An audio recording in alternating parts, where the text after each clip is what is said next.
When I started menopause, the discussions were around dry eyes and hot flushes. No one spoke about vaginal dryness. So it's not just your ovaries, hanging up their saddle and going, "Oh, we're done," but it's everything.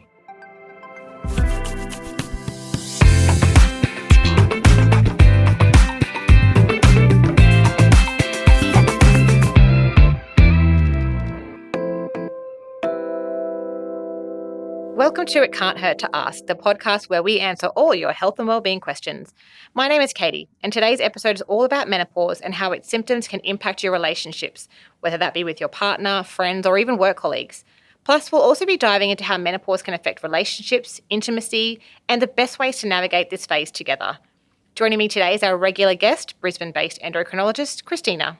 Hi, thanks for having me. It's a great conversation to be part of. A quick note on terminology. Throughout this podcast, we'll be using the terms women and girls. We use these terms inclusively to mean all people who identify as a woman or girl, and recognise that people who do not identify as a woman or girl may still be affected by women's health issues. Before we get started, we'd like to acknowledge the traditional custodians of the land on which this podcast has been recorded. For us, it's Meanjin, the land of the Yagara and Turrbal peoples.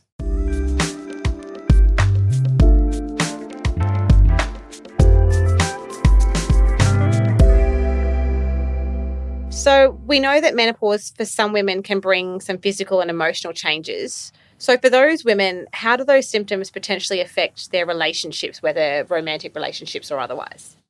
We heard from Alice and Michelle in early episodes that mood symptoms can impact on relationships. Some women can experience irritability, anger, and that can cause friction and conflict with their partner. From a physical sense, some women get vaginal symptoms, vaginal dryness, and that can impact on a woman's desire to be intimate with their partner as well. So it sounds like the foundations for good relationships in terms of communication and understanding and compassion will be really important in those situations for women and their partners who experience that. So what about the workplace, though? Obviously, women will still experience all these menopausal symptoms in the workplace. What does that look like and what can be done? Yeah, definitely. Touched on it. Women will still experience their symptoms even though they're at work. And women can have really debilitating hot flushes at work, and that can be very disruptive and impact on their ability to function at work. And furthermore, a lot of women can be troubled by poor sleep at the time of menopause. And if they're tired all day, again, that's going to disrupt their ability to work as they want to. Yeah, that's definitely one for the employers out there to be thinking about how their workplace can be more supportive of women going through the menopause, for sure. And obviously dealing with that and the added stress of feeling like you're not being as productive as you'd like to be can create a bit of, extra stress and anxiety. So I think it's another important reminder around the mental health component of menopause and making sure that you seek help when you need it. Oh, definitely. I think, again, that's just where you have that conversation going, feel like you can share your experience, talk to someone about what's going on. Many workplaces are now taking steps to educate the employers about menopause and the symptoms, and that's really to support their women who are going through menopause, working for them, and that's a really positive step. Yeah, for sure. And in previous episodes, we talked about other ways to manage some of the symptoms like mindfulness and therapy and that kind of thing. Particularly in episode 2, we heard from clinicians Jacqueline and Helen, who discussed the lifestyle and diet changes we can make to help manage the symptoms. And there was some really useful information in there. So if you have missed it, make sure you head back to episode 2 and have a listen.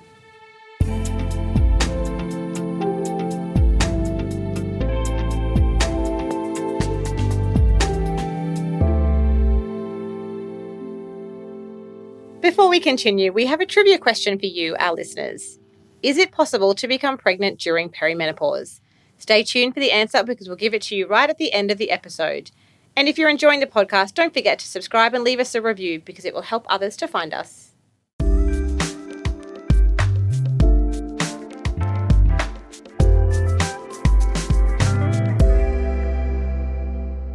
Managing menopause in the workplace can feel like navigating a maze, especially when you're trying to balance your health, your responsibilities, and the reactions of people around you. But as our next guest, Michelle, discovered, sometimes the journey can be both surprising and even a little funny. Let's hear from Michelle herself as she shares her experiences of managing hot flushes, creating a supportive environment, and how menopause actually sparks some pretty interesting conversations across cultures and generations. So going to work, and particularly with being a teacher, having to, put on a happy face and pretend that everything's normal, particularly when you're having a hot flush while you're trying to teach something, was really very difficult. I ended up just getting a fan and rolling with it and thought to myself, okay, everybody's going to go through menopause. It's fine. So I'd take a fan to class and I'd end up having a hot flush. And rather than trying to strip everything off, I'd grab my fan and use my fan. And it was interesting because a couple of the students then, different cultural groups had different reactions to it. And a couple of the ladies that were older would sort of go, yes, we understand. And some of them brought me in some fans and things like that, which was really sweet. So that was good. So it was hard, you've just got to keep going with things. From colleagues, it was really good because I work with a lot of women who are older than me, so I could ask them things. Everybody had really different symptoms, and it was really hard to try and get this whole, what I'm going through is normal, or this feeling or that feeling or whatever was normal, because there didn't seem to be a normal for anybody, just similar symptoms. I work with a lot of guys and they were all sort of in their 20s and things like that. So their wives are nowhere near menopause. I don't know how they went with their mums or anything like that. And it just became a bit of a joke that I'd be having a hot flush because they'd see me, grab a fan, do this. And then a couple of times somebody would realise, and one of the guys had run over with the big fan. They'd be there and they'd be fanning me. And then one of the other guys would come over and he'd have another fan, because I had like 6 fans on my desk because students used to give them all to me. And they'd all be fanning me. And I think once or twice I must have had about 6 or 7 guys around me fanning me. And I'm thinking, like when I was 20, this would have been a dream come true. It's like when you think about sitting under palm trees, having somebody, fan you like that. So lots of guys doing that, which was really good because I figure that's going to help them with their mums and wives and things like that when they go through it as well. So it became a bit of an open topic of conversation, which is good. And I think young guys these days are a little bit more open to things like that.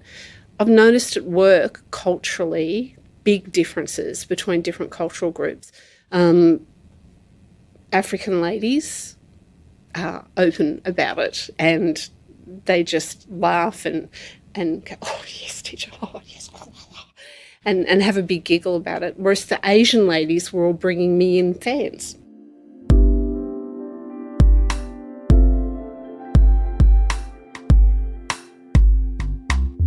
We've talked a lot about the symptoms of menopause and how they can impact our daily life and our working relationships. Now let's talk more about how this phase of life can impact our romantic relationships.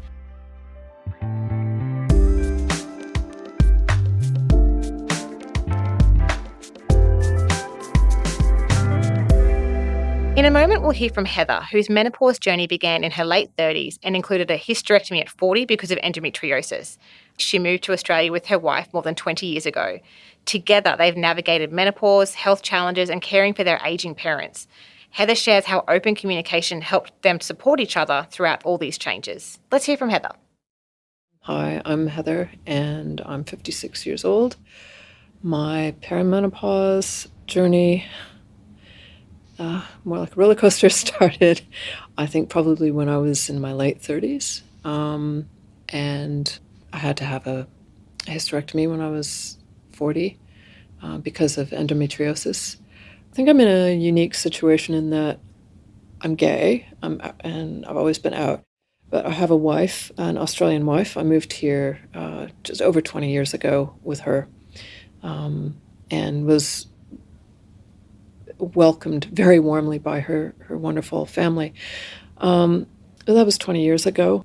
I think, as is the case, the responsibility of looking after aging parents usually falls on the single children, or in our case, the childless kids.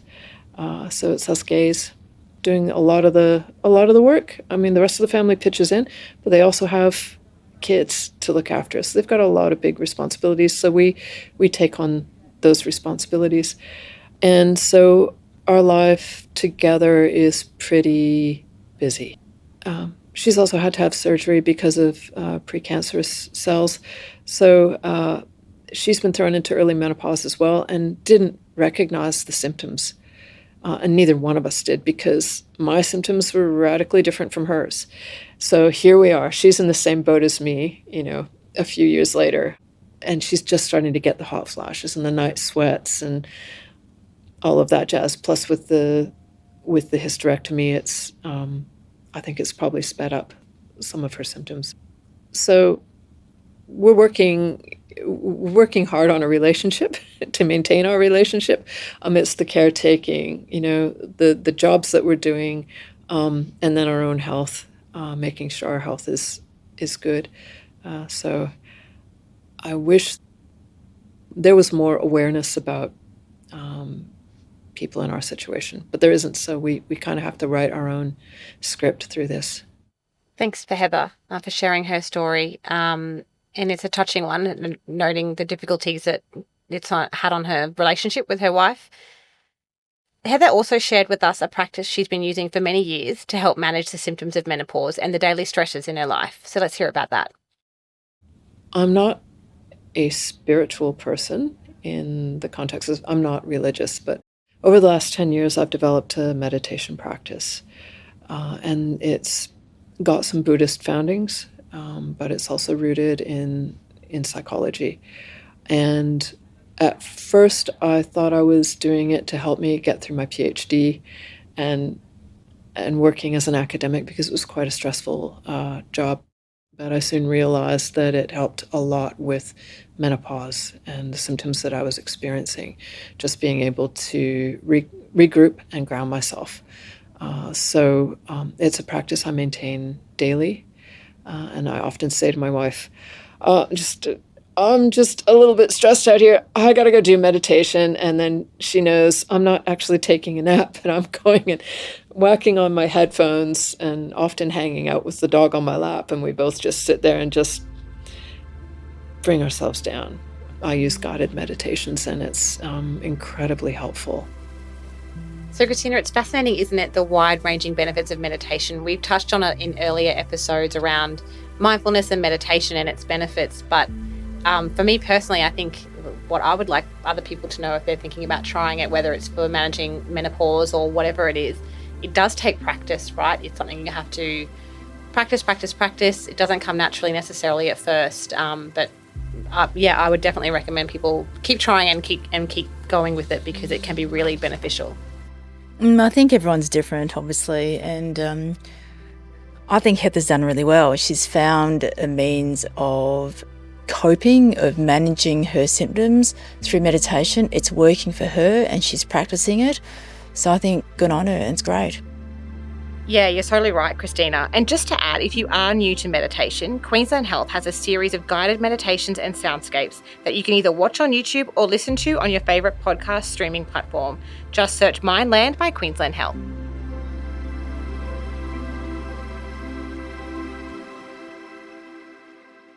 What about the impacts on our sex life? How can couples come together and support each other when a lady's libido will be reduced and the man's testosterone is the same, and he may want the same sex life that he's always had for his entire life? This can definitely be an issue. Many women experience vaginal dryness as a symptom of menopause, and this can make intercourse very uncomfortable. There are moisturisers, lubricants and forms of menopausal hormone therapy which may help in that regard. And libido is a very common issue as well. A lot of women just don't feel like having sex. This is where it's important to talk to a healthcare professional, or counselling may be helpful. Is sex normally talked about when a woman comes to their doctor or their specialist in menopause? Is it something that's considered taboo, or is it just not discussed at all?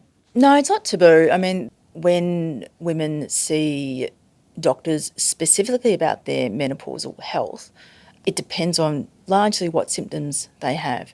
So if it's the physical symptoms like the hot flushes, the sweats, the poor sleep, we address those. So it's very much tailored to what the woman presents with in terms of her symptoms. The libido, the sex life may be part of that. Some doctors will raise it. It depends on how the consultation's going.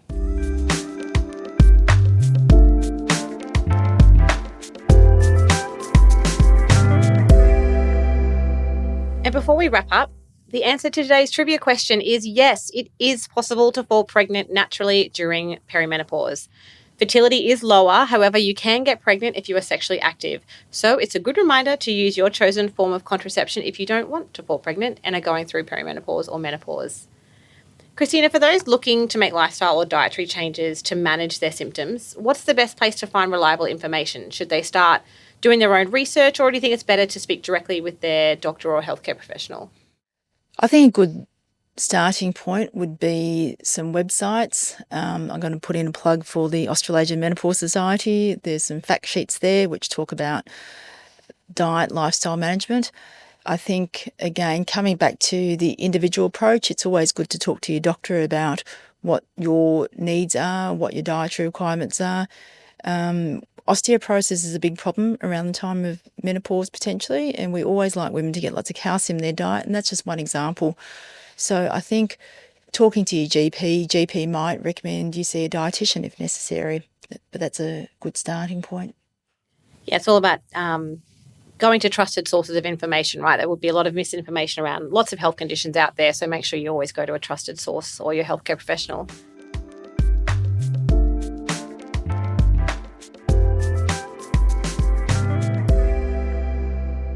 In our next episode, we'll be diving into menopausal hormone therapy, or MHT, which some of you might know as HRT.